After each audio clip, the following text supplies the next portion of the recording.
In this video, I will show you how to send payments through PayPal account. So let's begin the video.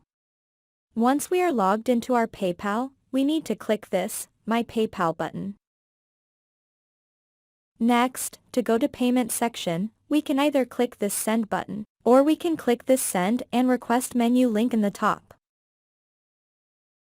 And now in the PayPal payment page, we need to add the name, or the PayPal username, or email, or the mobile number associated with the PayPal account, to add the person to whom we want to send money to. Once we add the person's name, or user, or their PayPal email, we need to select and continue with the payment process. Here, we have both the currency type, the currency that we are sending the payment, and the currency in which the other person will receive the payment. Below, we can add the reason for sending the payment here, and continue with the process. Our payment option, which is our bank debit or the credit card, will be charged with the payment when we complete the payment through PayPal.